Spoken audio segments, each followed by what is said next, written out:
Amen. Hallelujah, Jesus. Good morning po sa inyong lahat. Maulan na umaga sa inyong lahat. Yes. Tayo po natin tumayo. Tayo nagsasapunan sa ating papuri sa Panginoon. Bago po yun, pasahin ko po muna ang awit 146. Purihin si Yahweh o kaluluwa ko ang Diyos na purihan. Purihin siya at aking awitan, aking aawitan habang ako buhay. Amen po ba? Masarap magpuri sa Panginoon. Kahit may problema man yan, literal na binabagi ka sa buhay mo. Hallelujah! Habang tayo nagbuhay, tayo ay magpuri sa Panginoon. Kahit na nagbuhay, tayo ng Panginoon ay isama natin. Amen po ba? Yes, Lord! Sa Panginoon po nagpapasok sa Panginoon. Hallelujah! Bless you, Lord! Mighty Jesus! Hey! Hallelujah!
Hallelujah. Salamat, Lord, sa iyong pag-ibig, sa iyong kabutihan, na kahit kailan, Panginoon, hindi mo kami iniwan, Panginoon. Hallelujah. Oh, hallelujah. Puri ka.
we thank you for this wonderful morning, Lord God.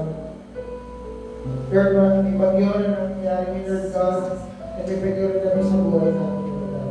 Aming mga problema na para magpatuloy kami minawasak sa araw-araw, Lord God. But you are so good into our lives na patuloy kami bumabangon, patuloy kami lumalaban, patuloy kami humaharap sa aming mga problema. Dahil kaya namin, dahil meron kami Diyos na kaagapay sa buhay. Lord, maraming salamat for reminding us through worship na kung gaano ka kabuti sa aming mga buhay, kung gaano ka kadakila, Lord God, sa aming mga buhay.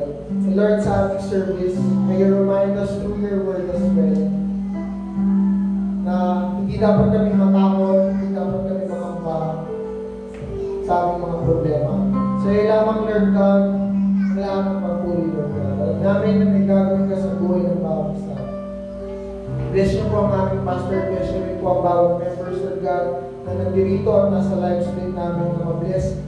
Bawat isa, Lord God, ang kanilang mga buhay at touch mo through your word and through this service, Lord God. Tinataas namin lahat sa iyo, binabalik namin lahat sa iyo. We glorify me, and this we pray in Jesus' name. Amen.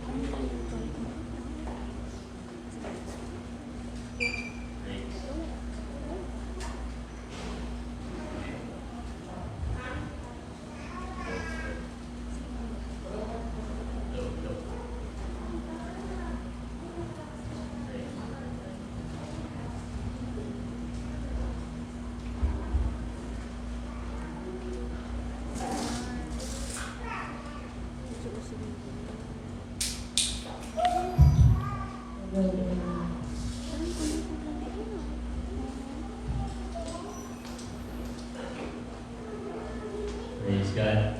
Amen. God is so good.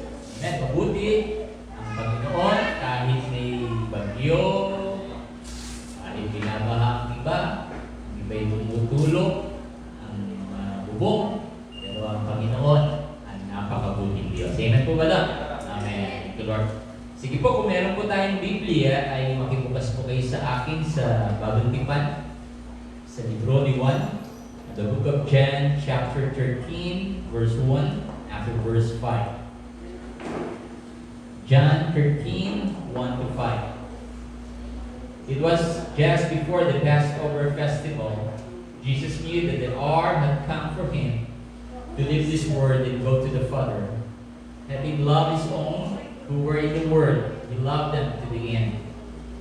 The evening meal was in progress. The devil had already prompted Judas, the son of Simon Iscariot, to betray Jesus. Jesus knew that the Father had put all things under his power and that he had come from God and was returning to God. So he got up from the meal, took off his outer clothing, and wrapped a towel around his waist.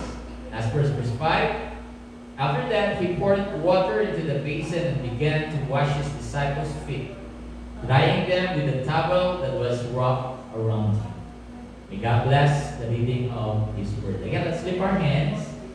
Tayo po'y dumako sa Diyos sa panalangin. Amang banal, salamat sa pagkakataong mag-aral muli ng iyong salita. Kahit ang iba'y binaha, ang iba'y kung ano-ano mga nangyari sa mga nagdaang araw, ikaw po patuloy na humawak sa amin. Hawiin mo ang mga gumugulo sa aming mga isipan. Hayaan mo na lagi kaming humawak sa iyo, hindi bumitaw. Sa pangalan ni Jesus, na lahat po'y magsabing, Amen. Palapakan po natin ang Panginoon na napakabuti. Amen.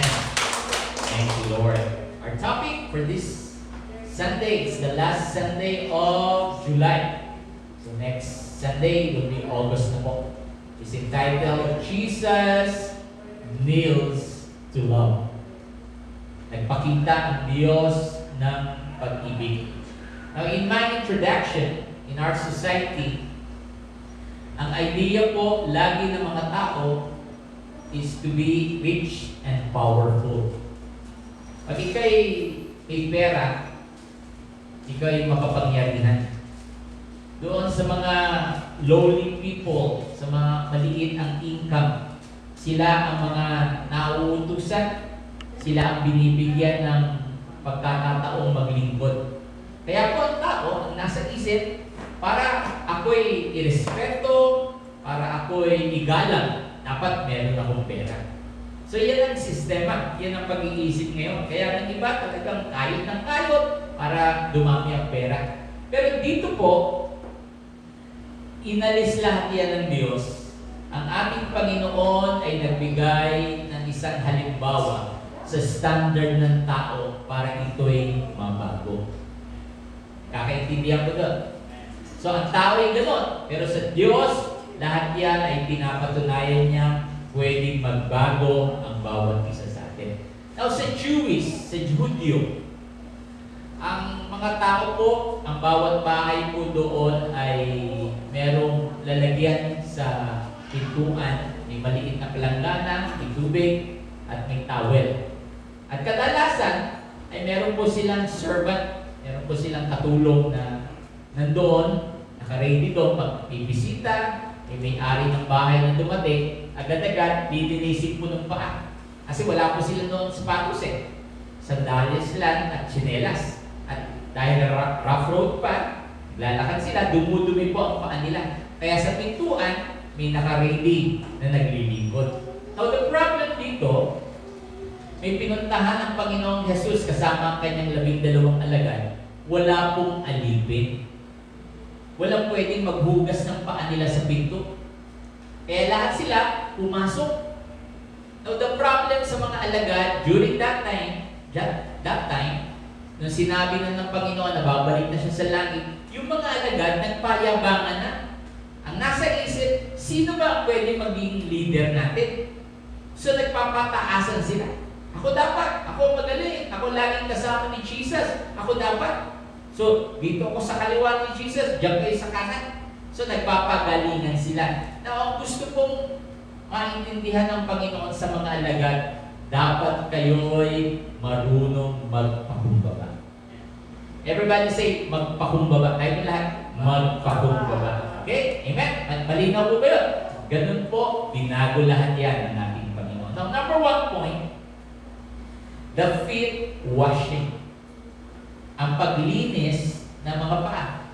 Now, under it, number 1, imagine yourself as one of the disciples. Imagine daw po natin, isa tayo sa mga alagad. Nagpasukan tayo, walang naglinis ng paa natin. Dapat sa custom ng Jews, bago ka pumasok, maglinis muna kayo ng paa. Eh walang alipin eh. Walang sino man gusto na pag nilinis mo ng paa ko, ikaw na ang pinakamahinang disciple. Ikaw na dapat lagi maghugas ng pinggan. Ikaw na dapat ang maglinis. Ikaw na dapat ang utusan. So ayaw nila yun. Gusto nila bossing. Diba? Sa tao, diba? Ang gusto, ang sarap maging boss eh. Diba pag nasa restaurant kayo, pag may waiter, Sir, ano po order nyo? Tapos sasabihin mo, ito tubig. Ito, pakikuha nga ito. Sunod na sunod ang waiter. Masarap maging boss. Yan ang mga alagad. Ang nagkulang po ang mga alagad, hindi nila naintindihan ang turo ng Panginoon. Ang gusto ng Panginoon ay nagpapakumbaba. Amen? Yan po ba katabi mo mukhang humble? Okay na. Mukha ba siya humble? Sino po dito ang alam niya na siya'y humble? yung sasabihin mo, Sister, mukha kang humble. Meron po ba doon? O ikaw nung tipong, di ba nyo alam na humble ako? Ang ba nyo nakikita ang sarili ko, humble ako? Hindi po humble yun, hambog yun. Hambog ang tawag doon. Minsan po may isang pastor na sa sobrang bait niya, dahil malaki ng church niya, binigyan po siya ng isang medalya na kasing laki ng plato. Tapos ang nakasulat, the most humble pastor. Nilagay sa kanyang link. Wow. Siguro ako, pagbigyan ako nyo, re-resign na ako, tapos na. Ang laki. Pwede ko na ilagay, display yan. Now, Now, the problem is, pagdating ng linggo, habang nagpipreach si pastor, suot-suot niya. Ang medalya. Habang nagumagano, tapos nakasuot, the most humble pastor. Nung isang linggo ulit, suot ulit ni pastor, hanggang lumipas ang isang buwan, suot-suot. Kaya ng mga member nag-strike na, pastor, hindi ka na humble, hambog ka na. Kasi nga po, ang isang humble person ay hindi niya dapat sabihin humble siya. Hindi niya dapat sabihin na mabait siya. Dapat ibang tao magsabi sa iyo mabait ka. Ibang tao sa iyo magsabing humble ka. Hindi ikaw. Hindi mo sa sabihin, di ba niyo naalat ang mabait ako? Wala akong kaaway, wala akong inagrabyado. Mayayabang po yun. Dapat po ibang tao ang magsasabi sa iyo kung ikaw ba'y mabait o ikaw ba'y talaga nagpapakumbaba. So, imagine if you are one of the disciples. Now, number 2, in what ways are we like them? Paano po ba tayo naging katulad ng mga alagad? Isa pong karakteristik ng mga alagad, they were slow learners. Mabagal silang umintindi. Okay, pag may ina-explain, meron po ba kayong ganun kakilala? Kaibigan mo, kaklase, kasama sa worship team, kasama sa trabaho. Nung pinapaliwanagan mo, pero ang bagal mag-gets. May kakilala ba kayong ganun? Explain ka ng explain, paulit-ulit na lang, hindi pa niya makuha. Slow learner ang tawag doon. Pero hindi ko slow learner, iiwanan mo. Amen? Ang bagal mo kasi, diyan ka na lang. Bahala ka na sa buhay mo. Now, most of the disciples are slow learners. Sabihin mo sa katabi mo, katulad mo. Tingnan, katulad mo. Slow learner. Ilang beses nang tinuruan ng Panginoon, paulit-ulit na ang teaching ng Panginoon, ang turo ng Panginoon, hindi pa rin nila maintindihan. Kaya dito, ang ganda-ganda ng pagkakataon, walang natulog sa bahay, walang naglilinis ng mga paa, pagkakainan ng mga alagad, walang tumatayo. Kasi pag tumayo ka, naglinis ka ng isang paa ng alagad, ibig sabihin, ikaw na ang pinakamahinang alagad. Every time na may kailangan sa palengke, ikaw ang tatakbo sa palengke. Every time na may kailangan gawin sa kusina, ikaw ang tatakbo. Lahat ng utusan, ikaw lang uutusan. Kaya walang kumikibo. Gusto nila, nasa isip nila, ako ang pinakamagaling na alagad. Nakukuha po ba niya? Nagigets po ba niya? So yan po ang ating pag-aaralan po. Now, number 3, if you are Simon Peter. Now sa verse 5, titingnan natin, walang kumikilos. Tumayo ang Panginoong Jesus. Kumuha ng maliit na palanggana, nilagyan ng tubig, at kumuha ng towel, inalis niya ang pag-itaas niya, at inilagay niya ng towel niya sa kanyang waist. At siya na ang maglilinis ng bawat paa. Amen. Pwede mo ba tingnan niya ang paa ng katabi? Kaya mo bang linis? Depende, pastor, sa presyo. Pero alam niyo, isa sa pinakamarumi sa tao ay paa. Diyan lagi pumapasok ang dumi. Bagamat tayo mga Pilipino ay naglilinis ng bahay, pero pag may mga bisita, di ba? Sige, pasok na inyo yung sapatos nyo, pasok na inyo yung tsinelas niya. Kaya maya, sa loob ng bahay natin ang dumi. Sa Koreano po, pupunta kayo sa bahay nila o kaya isang hapon, pupunta kayo sa Japan. Sa labas ng bahay nila, may lalagyan talaga ng sapatos, ng tsinelas. At hindi ka pwedeng pumasok na nakasapatos o nakatsinelas. Talagang iwan lahat yan. Kaya po yung loob ng bahay nila, super linis. Hindi talaga nila kahit ano na. Basta sapatos yan, tsinelas sa labas yan. At nagpapaka sila sa loob. Minsan, we were in Korea at kami mga Pilipino, bisita eh. So sanay kami, pag bisita, pinapasok ang mga sapatos sa loob ng bahay. matinding krimen pala sa kanila yun. Parang binabastos mo ang may-ari ng bahay. Kaya napilitan mo kaming alisin ang sapatos namin. At karamihan sa amin, kaya pala ayaw alisin ang sapatos, butas ang medyas namin. Kaya ganun, kaya ayaw namin mag-alis ang sapatos, mga butas ang medyas. Kaya yung hiya sila. Pero sabi ko, Lord, ang nangyari dito, sa iyong sitwasyon, walang kumikilos. Walang gustong maglingkod. Kaya mismo ang ating Panginoon ang tumayo at naghuhugas na siya ng paa. Pagkahugas ng paa, lalagyan pa niya yun ng tuwalya. Papatuloy. Tapos iba na namang alaga. Now sa verse 6, tingnan natin ang verse 6. Pagdating niya kay Simon Pedro, sabi ni Pedro, ano sabi niya? Lord, lilinisin mo ba pa ako? Ano tanong niya? Wala nagsasalita sa mga alaga. Napansin niyo, nakahugas na siya siguro, nakakailan na paa si Jesus. Pero wala nagsasalita. Kaya pagdating kay Pedro, si Pedro lang nagsalita, Panginoon, lilinisin mo ba pa ako? Kasi itong mga alagad, nakataas siguro ang pa, Lord, ang sarap. Sige, konti pang hilo, yung feel ng feel ko yan. Sige, linisin mo pa, Panginoon. Pero si Pedro, sabi niya, Lord, kailangan mo bang linisin ang paa ko? Now, sa verse 7, anong sagot ni Jesus? Hindi mo ito maiintindihan ngayon, pero later, maiintindihan mo ito. Pag isa ka sa alagad, kunwari nandun tayo, yan, katabi mo, siguro si Juan, katabi mo isa, si Pedro, sino ba dito si Judas? Wala. Lahat tayo nandun sa malaking lamesa. Isa-isa tayo ginuugasan ng Panginoon. At si Pedro na umangal. Kaya sabi ni Jesus, hindi mo ito maiintindihan. At sagot ni Pedro sa verse 8, ano? Hindi pwede, Panginoon. Over my dead body, hindi mo pwedeng malinisan ang paa ko. Sumagot si Jesus, hanggang hindi mo ito mahuhugasan sa akin, ay wala kang magiging bahagi sa akin. Parang, may mayaman kayong magulang. Sabi sa'yo, pag hindi ka sumunod, wala kang mana.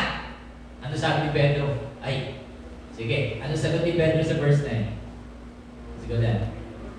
Lord, huwag lang kamay ko, huwag lang paa ko, kundi pati kamay ko at ulo ko.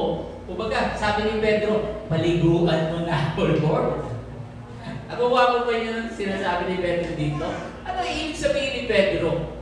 Hindi naiintindihan ni Pedro sinasabi niya. Akala niya nung talagang linis physical. Amen? Nandiyan ba ba tayo? Bising ba ba yung katabi natin? Amen. Number 4. How did Jesus respond to Simon Peter apparently on his embarrassment and confusion? Kasi pag talagang dinirekta ni Jesus masyado si Pedro, mapapahiya masyado si Pedro, mapapahiya siya, ang daming tao eh. At dahil ang isip ni Pedro yung litong-lito, kung ano ba dapat gawin, magpapalinis ba siya ng paa o hindi, nag-respond si Jesus in a nice way. Now, kung meron po tayong kasama sa bahay, kaklase, kaibigan na slow learner, mas kailangan nyo bigyan ang iyong sarili ng patient pa. Amen?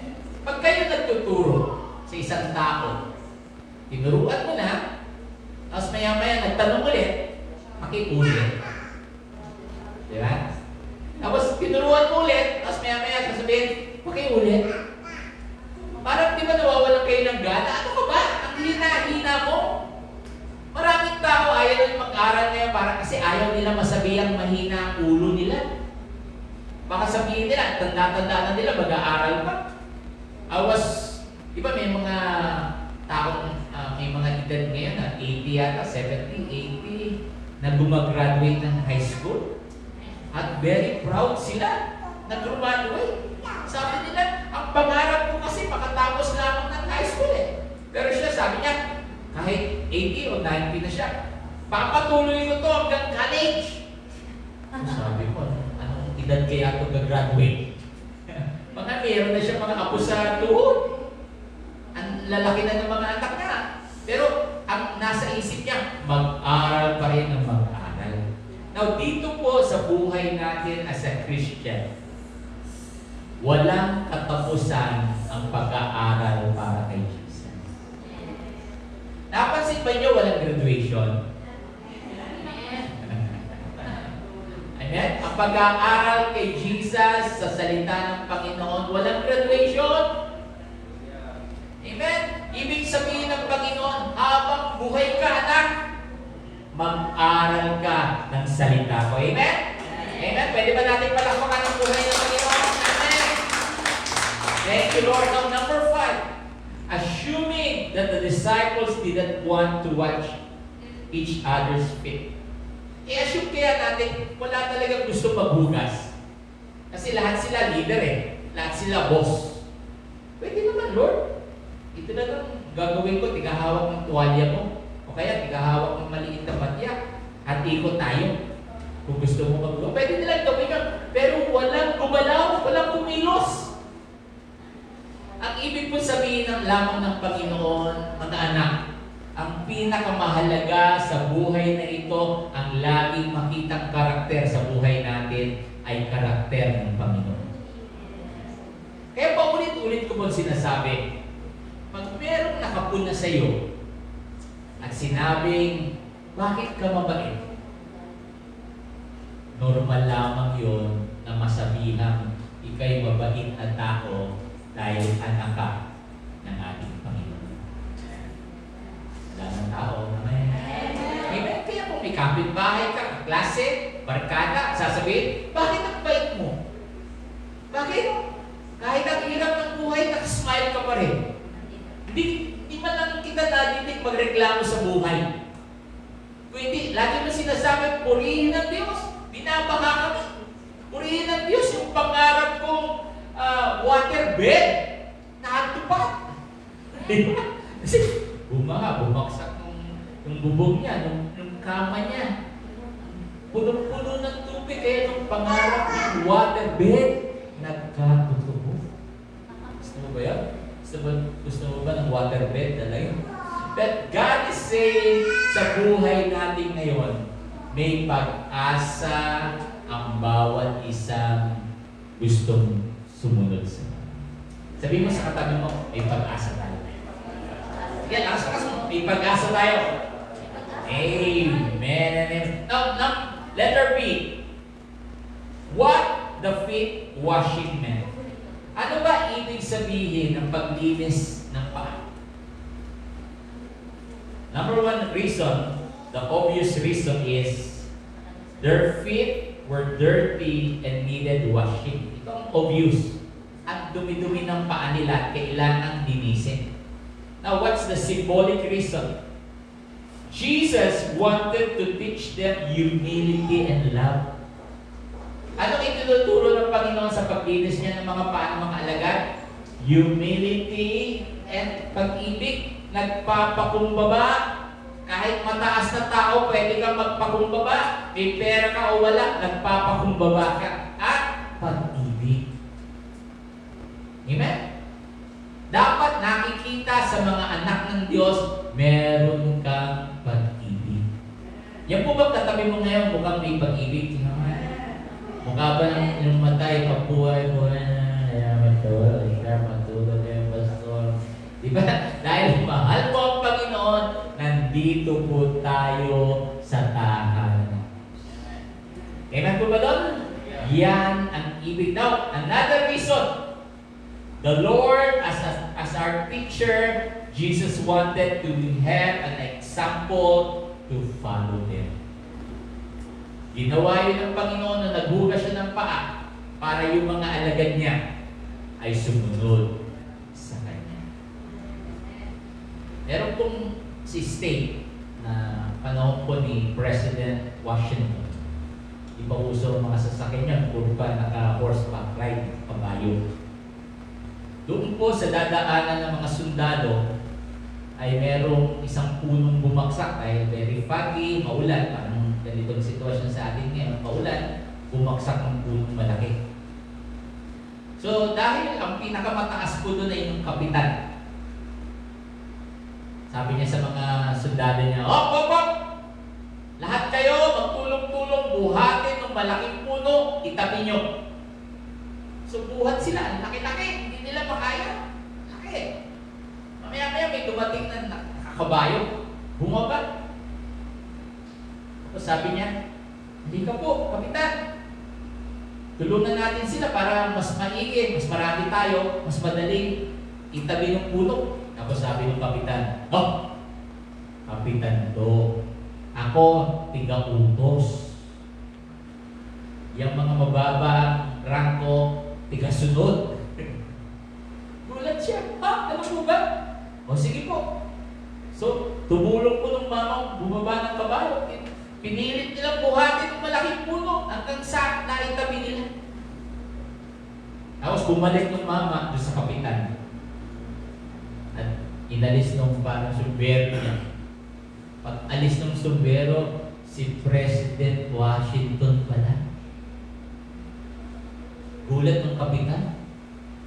Sabi niya kanina, hindi ako magbubuhat dahil kapitan ako.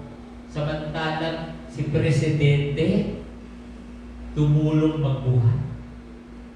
Amen? Sabi ko kanina sa first service, ano kaya one day mamit mo si President Duterte? Tapos sabi sa iyo, tanggalin mo nga sapatos mo, gusto ko hugasan paa mo.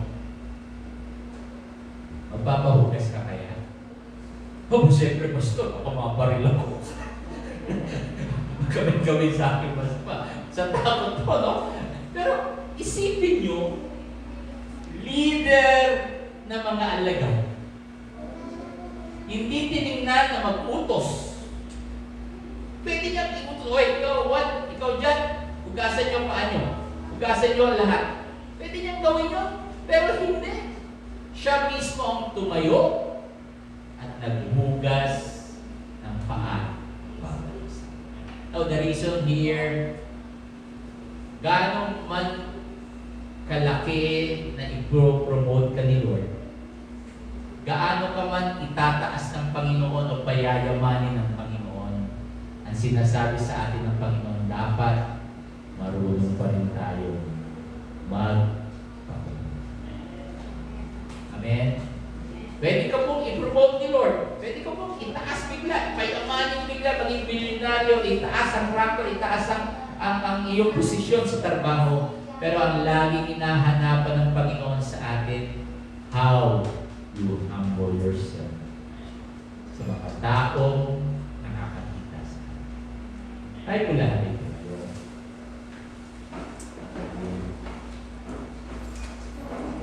Praise God. Praise God. Habang po tayo nakapikit, tinitingnan ang mensahe ng Diyos ngayong umaga. One day, yung mga pangarap mo, yung mga panalangin mo, ay mangyayari sa iyo, sa pamilya mo. Yung pangarap mo na magkaroon ng sariling bahay, magandang trabaho, mangyayari lahat yan. Pero titignan pa rin ng Panginoon kung marunong ka pa rin magpakumbaba. Ikaw ba hindi mo si utos? O kahit hindi ka utusan ay meron kang utusan. Dahil yun ang halimbawa na ipinapakita sa atin ng Panginoon. Lord, patawarin mo kami kung akala namin ang standard ng buhay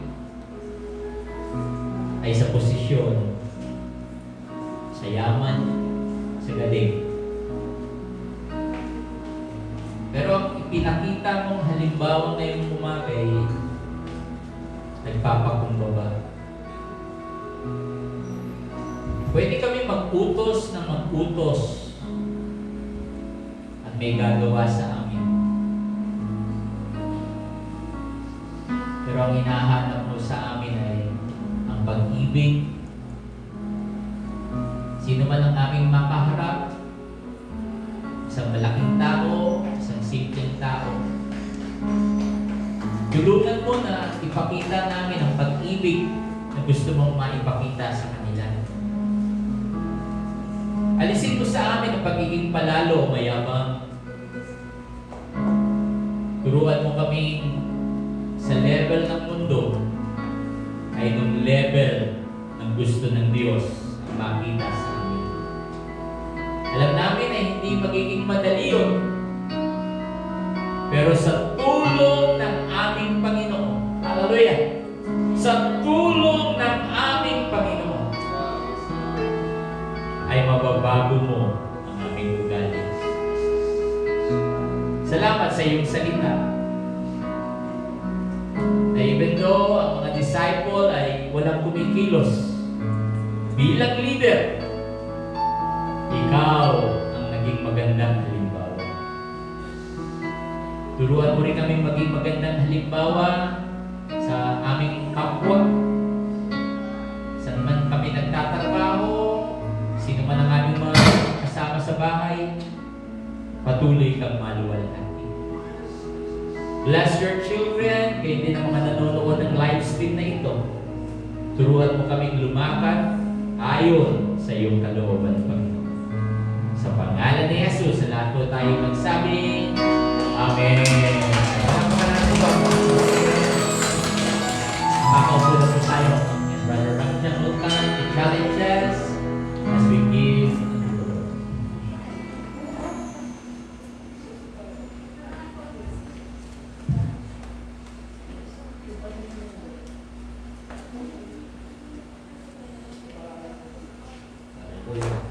Morning po. So, oras, magpapala, no? Sino po ba yung sobre hawak nito? Tingnan niya yung likod. No? Sabi dito, for God loves at your full. Ano ba ito? Sika, Richard 9:7. So, yun nga po, Sika for Richard 9:7. For God loves at your full. Sa utang po, meron po tayo tinatawag na good payer. Good payer daw pag kayo mabilis magbata. Sa pagbibigay din po, ay dapat good giver ka rin. No? Kailangan natin maging good giver. Dahil bilang anak ng Diyos, ayan po yung pinaka magandang pattern of blessing na magbibigay, yung masaya. Ako nga minsan ay gumawa ako ng isang pamamaraan sa pagbibigay. Ang gusto ko, magbibigay ako ng mga tao sa pamamagitan ng chart na ito na hindi kailangan yung presence ko. Ang ginawa ko, nagtanim ako ng mga gulay dyan na pwedeng pakinabangan. Tinanim ko yun, nakita ni Pastor Rabi. Oh, dami. Ano yun? Sabi ko, hindi po. Sinadya ko yan para hindi ko kailangan mag-import para bumigay sa kapwa. So, tinanim ko, mga tinanim ko dyan. Pag minsan naabutan pa nagugulat, mamadali kasi yan. So, hindi po, kumuha ka dyan. Isa sa pamamaraan ko yan para makapagbibigay ako na hindi kailangan yung presensya ko. So, technique ko yun, pamamaraan ko yun. Dahil hindi mo kailangan i-identify yung sarili mo. You don't have to identify yourself na magbibigay ka, ikaw ako, iba ka, may mga pangalan pa. Hindi kailangan yun. Importante, nakita ng Panginoon yung sincerity ng pagbibigay mo. So, isa sa pamamaraan ko niya, minsan sabi niya, ako, rami dyan na, sabi ko, naubos na sabi ko, hindi, okay lang yan, sinadya mo yan. So, nakikita ko mga tao, saya ako. Isa sa mga, kasi naniniwala ako doon na isa sa mga magandang pattern yun para pagbalayan ka na magbigay ka ng mga ganong kaparaan. Eh nga minsan, sabi ko nga, duty ako. Naka-duty ako, sabi may lumapit sa akin, kotse na nainuba. Maganda, hindi pa masyadong lumang kulay puti. Pag puti ba yung plate number, yung sabihin bago yun, di ba? So yun yung plate number niya na hindi pa kalumaan. So bumaba yung lalaki, ito recente naman. So ang daming tao doon, naka-uniform niya ako, couple uniform, mapit sa akin. Ang dami ng tao, ako lang hindi lapitan. So, naintindihan ko naman dahil naka-uniforme ako. Sabi nga sa amin, wear your uniform properly as a symbol of public trust. So, kaya kami may quit sa uniform. Symbol of public trust yan. So, pag may lumapit ng tao, nagtiwala yan. Kaso ang di ko inasa, nangingin ng pera sa akin. Ang sabi niya, sabi ko, sige po, ano pang dahilan? Bakit kailangan mong humingi? Kasi kung mas mayaman pa sa akin, ako ngayon, naglalakad lang, isa nakakotse pa. Sabi niya, yung nanay ko, nasa ospital.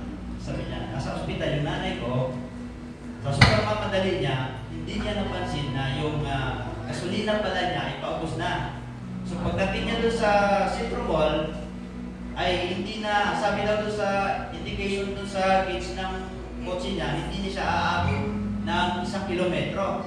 Kaya tatakbuhin pa niya ay halos 3 kilometro. So kailangan niyang maghanap ng pera dahil wala na siyang pera. Actually, ang hinihingi niya is 20 pesos lang para lang madagdagan yung gas niya para makatakbo pa siya for further, ng ganun kalayo. Sabi ko, okay. Sabi ko, maganda yung pagkabanat ha. Magbakot ko 100, hindi ako nagkatubili na ibigay yun. Sabi niya, 20 pesos lang, sabi niya. Binigay ko 100, sabi ko, bulat siya, sabi ko, sabi niya, sir, bakit ganun kalaki? Sabi ko, wala akong pwedeng ibigay sa'yo, yan lang. Hindi ko kailangan hanap ka ng kung anong barya, yan lang. Pero ito po maganda, bago pa po yun dumating, madalas, sa buong 1 linggo na yun, madalas ako nakakabulong ng pera. Namumakot ako ng pera sa mall, totoo lang. Minsan 100, minsan 50, minsan 20. Pinukwento ko nga doon sa mga tao, hindi na sila naniniwala. Pero bahala kayo, sabi ko, ito totoo. Ngayon, nung binigay ko yun, kinabukasan, nakapulot ako ulit ng 100 hanggang sa susunod, laging 100, laging 100. Yun yung pattern of blessings po yun, yung pagbibigay na hindi mo inasahan yung bawal. So ganun din po bilang Christian, bilang anak ng Diyos, dapat i-observe natin itong verse na to. No? Be a good giver. Importante ho yan. At unexpected blessings na darating sa atin. Amen po ba? Amen. Asahan po natin yan. Tayo po yung nalangin. Panginoon, maraming salamat po sa bawat buhay na narito. Lord, nakikita niyo po ang kanilang pangangailangan. Sa pamagitan po ng kanilang pagbibigay, pagpalain po sila ng napakaraming beses, Panginoon. Lord, tunay nga po ang sinabi niyo sa amin na kailanman hindi ka magbabago. At kailanman hindi niyo kami hayang mapahamak basta kami naniniwala na ikaw ang aming Diyos. This morning, Lord God, ang tanging magagawa ng Panginoon upang kami pagpalain at mapasalamatan ka ay magbigay kami ng may galak, ng may saya upang biyayang babalik sa amin ay siksik, tiglig at umapaw. Salamat po sa pangalan ng Jesus. Amen.